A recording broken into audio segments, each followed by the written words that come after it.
അപ്പൊ ഇന്ന് നമ്മൾ പോകുന്നത് വേറെ എവിടേക്കല്ല, ഹാർവാല വാട്ടർഫോൾസിലോട്ടാണ് ഇന്ന് പോയത്. സ്കാർഫ് എടുക്കാൻ മറന്നതുകൊണ്ട് കയ്യിലിടുന്ന കർച്ചീഫ് എടുത്ത് തലയിൽ കെട്ടി. കുറച്ചു നാളായിട്ട് മൈഗ്രെയിൻ കൂടിയതുകൊണ്ട് ഗോവയിലെ വെയില് എനിക്ക് കുറച്ച് പ്രശ്നമാണ് കേട്ടോ. ഇന്ന് ഞങ്ങൾ മാത്രമല്ല, കൂടെ ഞങ്ങളുടെ ബ്രോയും ഉണ്ട്. വാട്ടർഫാൾസിന് മുന്നിലായിട്ട് നോ സെൽഫി ഇൻ വാട്ടർ എന്നൊക്കെ എഴുതി വെച്ചിട്ടുണ്ടായിരുന്നു.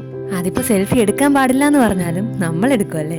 കൂടുതൽ നടക്കാനൊന്നും ഇല്ലാതെ തന്നെ സ്പോട്ടിൽ എത്തിയതുകൊണ്ട് വെള്ളച്ചാട്ടത്തിന്റെ ഭംഗിയൊക്കെ നല്ലപോലെ ആസ്വദിക്കാൻ പറ്റി. ചേട്ടനും അനിയനും ഫോട്ടോഷൂട്ടിന്റെ തിരക്കിലാണ് ഗൈസ്. പിന്നെ നല്ലൊരു ഫോട്ടോ കിട്ടാൻ വേണ്ടിയിട്ട് എത്ര ടൈം വേണമെങ്കിലും ഇങ്ങനെ അനങ്ങാതെ നിൽക്കാൻ നമ്മളെ പോയിട്ടേ ഉള്ളൂ. നല്ല ചൂടൊക്കെ അല്ലേ, ഒരു നാരങ്ങ വെള്ളം കുടിച്ചിട്ടാവാം ബാക്കി.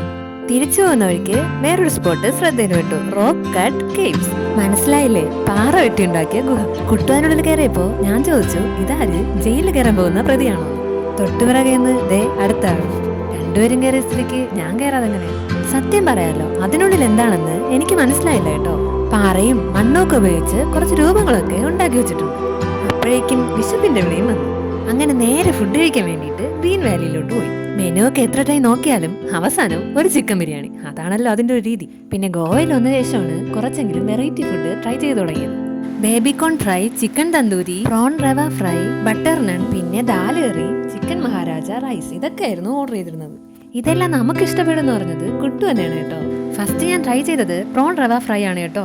സത്യം പറയാലോ, സൂപ്പർ സാധനം. വെറുതെ എക്സ്പ്രഷൻ ഇടുന്നതല്ല, ശരിക്കും അടിപൊളിയാണ്. പൊതുവേ ഞാൻ മൊജിറ്റോ ഫാനൊന്നും അല്ല, പക്ഷേ ഇപ്പൊ മൊജിറ്റോ ഒരുപാട് ഇഷ്ടമാണ്. അടുത്ത് എങ്ങോട്ടാ പോയതെന്ന് അടുത്ത വീഡിയോ. വീഡിയോ ഇഷ്ടമായെങ്കിൽ ലൈക്ക് ഷെയറും ചെയ്യാൻ മറക്കല്ലേ.